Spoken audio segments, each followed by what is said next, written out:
I know you're a friend of Tyson Fury, and I was going to ask you a couple of questions just about the boxing.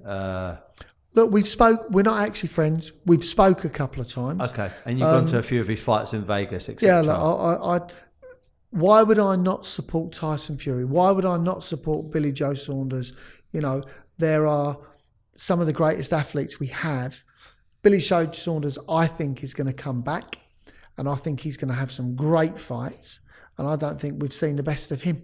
Well, he was doing fantastic, wasn't he, against Canelo? It's just Yeah. that his eye got badly injured, but he was putting on a great performance, and it was very, very tight until that moment. So who would win, Fury or Joshua? I have no doubt Fury will beat Joshua Comfortably? comfortably.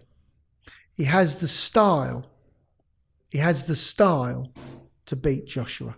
Joshua, in my opinion, is a great heavyweight. No question about it. Is a great heavyweight. And I absolutely implore that man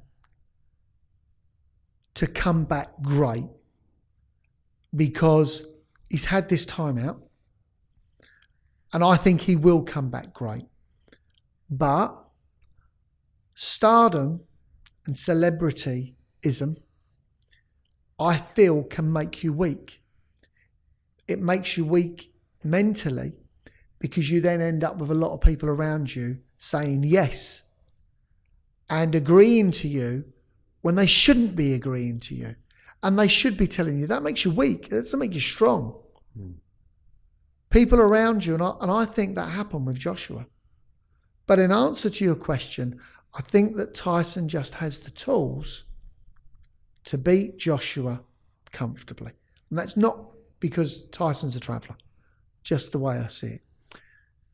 If I look back in history, the only person I feel that had a very similar style in the heavyweight division as Tyson Fury is Muhammad Ali. I think, look, Muhammad Ali wasn't just a great boxer. He was a great human being.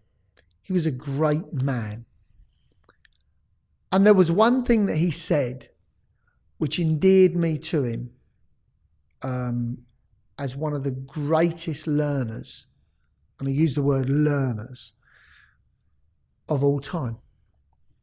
He was very anti-white in his early days, and he felt that the white Americans had persecuted the black Americans. And let's be honest, in slavery they did.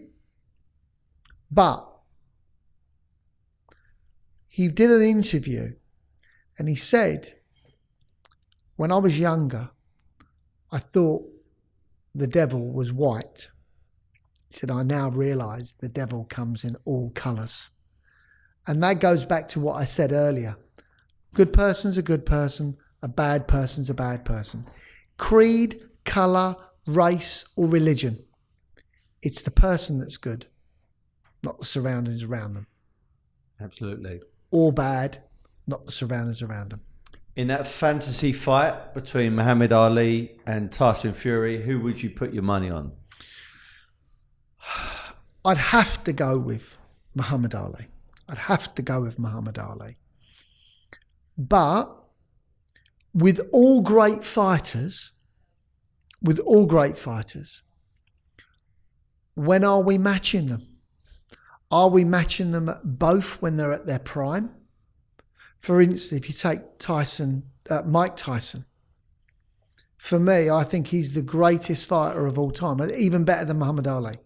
I just think he was a fighter that matured. You know, have you seen the picture of Muhammad Ali when he was 13 and Mike Tyson when he was 13? You've got to look at it. It's like, whoa, Muhammad Ali is a boy. Mike Tyson was a man. He's the youngest man to ever win the world heavyweight title. You know, so for me, I think Mike Tyson is the greatest heavyweight to ever walk in a pair of shoes in his prime. But again, what killed him? Being a celebrity.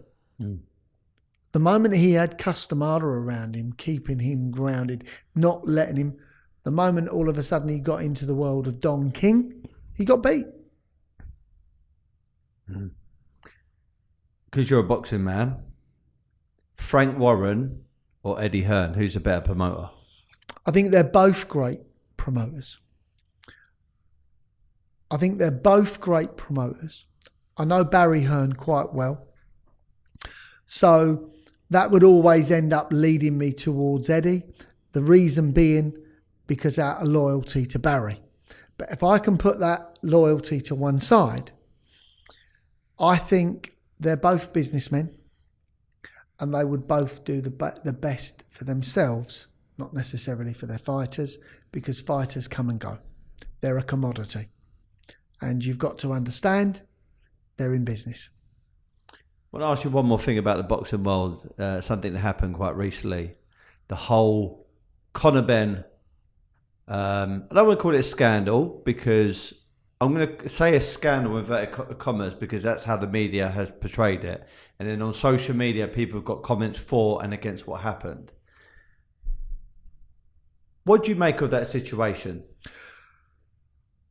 I think you'll never know the truth, but I don't believe that Conor Benn would be that naive to take substances that he knows he's not going to get found out about. That's my real genuine belief. Don't forget, we have had so many of these scandals.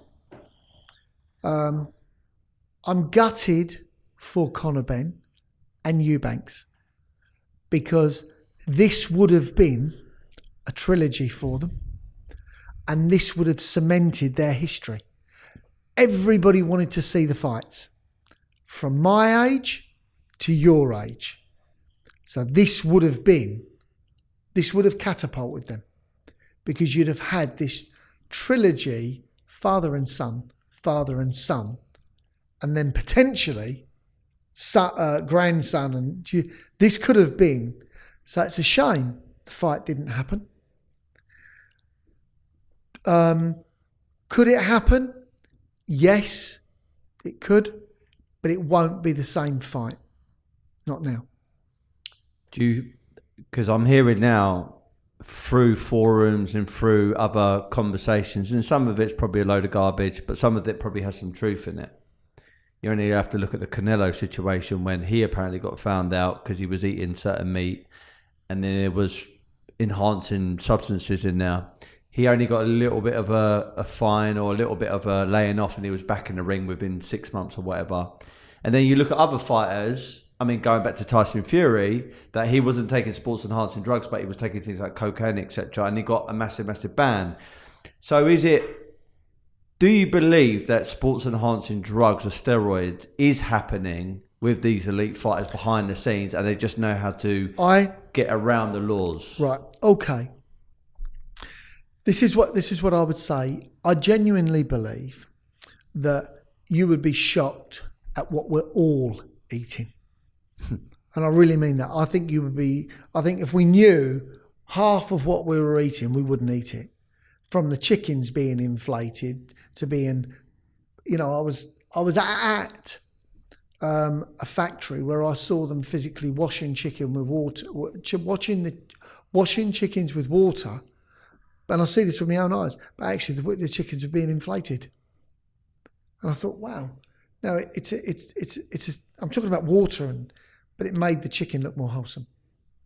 So I think, look, there's a lot of products in different foods we wouldn't even know we're eating. Do I think that fighters are actively out there cheating, actually taking drugs? Actually, no, I don't. I really don't. I don't want that to sound naive because the tests are too draconian. I think in boxing, they've pretty well got that nailed because they now. But on the other hand, do I think that they're taking the right nutrients, eating the right foods, which are enhancing? Yes, I do. So that's not me having a cop-out. That's me saying, do I think they're taking drugs and enhancing themselves? No, because I think they'll get found out. There's too many fighters that get found out and they're actually innocent in the first place.